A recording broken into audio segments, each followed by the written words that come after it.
Hello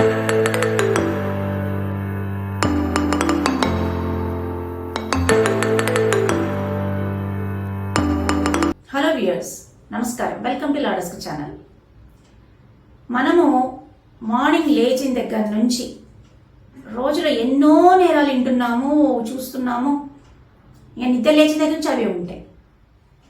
అయితే ప్రతి నేరంలో మనకి వినిపించే పదాలు రెండే ఉంటాయండి. ఒకరు బాధపడ్డ వాళ్ళు, ఒకరు బాధ పెట్టిన వాళ్ళు.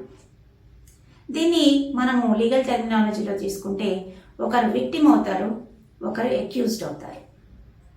ఏదైనా ఒక నేరం జరిగిన తర్వాత పోలీస్ వాళ్ళు రావడము, కేసు రిజిస్టర్ చేయడము, బాధితుడిని కంప్లైనెంట్గా యాడ్ చేసుకోవడము, నేరం చేసిన వాడిని నిందితుడిగా యాడ్ చేసుకోవడం, అంటే అక్యూజ్డ్గా యాడ్ చేసుకోవడం జరుగుతుంది.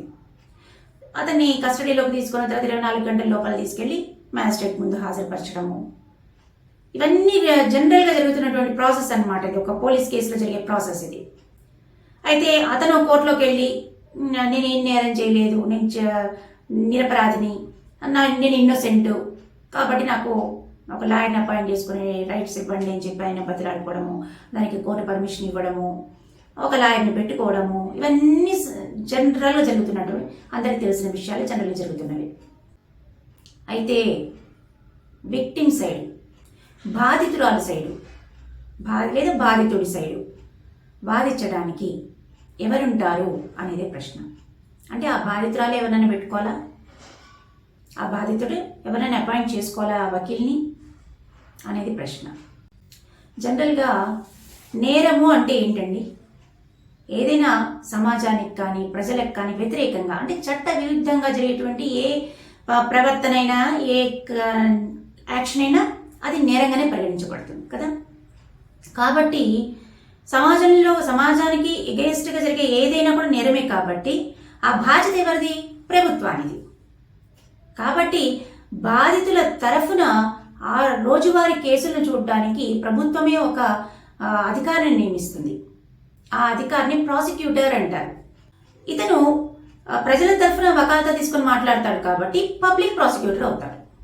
ఇతని ముఖ్య డ్యూటీ ఏంటంటే ప్రజలకి సమాజానికి న్యాయ విచారణలో తోడ్పడ్డాడు.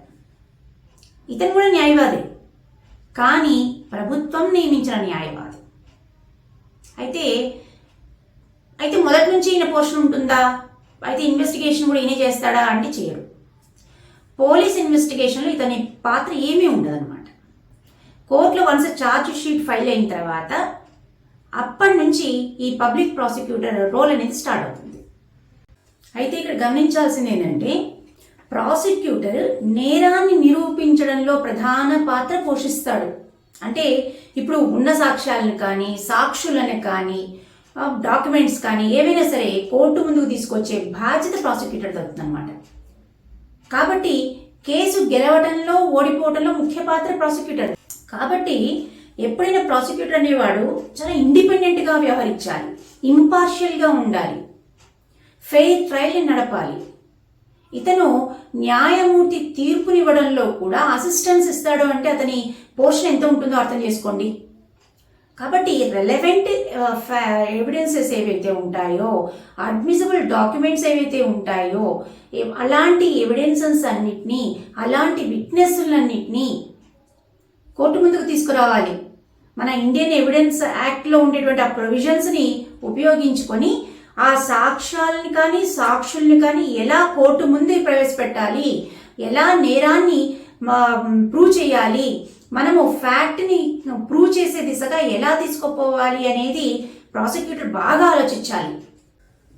కాబట్టి ప్రాసిక్యూటర్ తన కేసు ఫ్యాక్ట్స్ మీదనే ఎక్కువ స్టాండ్ తీసుకోవాలి. చూడండి, ఇప్పుడు మనము ఎన్ని నేరాలని చూస్తున్నాం, ఎన్ని నేరాలు రోజులో ఎన్ని నేరాలు జరుగుతున్నాయో చూస్తున్నాం. కానీ ఎన్ని కేసుల్లో శిక్షలు పడుతున్నాయి అంటే ఫింగర్స్ మీద కౌంట్ చేయొచ్చు. నేరస్తుడికి శిక్ష పడే విధంగా చేసే బాధ్యత ఎవరిది? ప్రాసిక్యూటర్ది. ప్రాపర్ ఇన్వెస్టిగేషన్ జరిగిన తర్వాత అన్ని డాక్యుమెంట్స్ అన్నీ వస్తాయి, కోర్టు ముందు ప్రొడ్యూస్ చేస్తేనే కదా. అంటే ఇక్కడ జడ్జి గారికి, న్యాయమూర్తికి ఒక న్యాయమైనటువంటి తీర్పు ఇవ్వడంలో కూడా ప్రాసిక్యూటరు అసిస్టెన్స్ ఇవ్వడం జరుగుతుంది. అతని పోర్షన్ అంత ఉంటుందన్నమాట. కాబట్టి ఒక కేసు విషయంలో ఎవరి జోక్యము పనికిరాదు. అది పొలిటికల్ జోక్యం కానీ, వేరొక వాళ్ళ ఇన్ఫ్లుయెన్స్ కానీ, లేదంటే సొంత తెలివితేటలు కానీ ఏది పనికిరాదు. ఒక కేసుని టేకప్ చేశారంటే ఆ కేసు ఫ్యాక్ట్స్ మీదనే స్టాండ్ అవ్వాలి.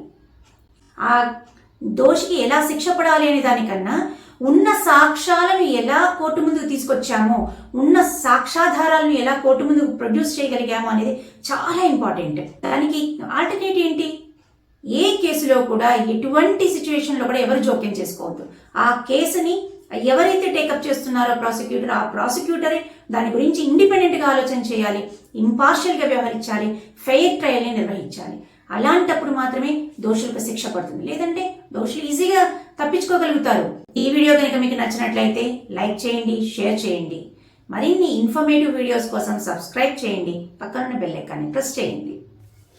ఈరోజు మంచి మాట. అస్తమించిన సూర్యుడు తిరిగి ఉదయించడం ఎంత సత్యమో, పోరాడి ఓడిపోయిన వారు తిరిగి గెలవడం అంతే సత్యము.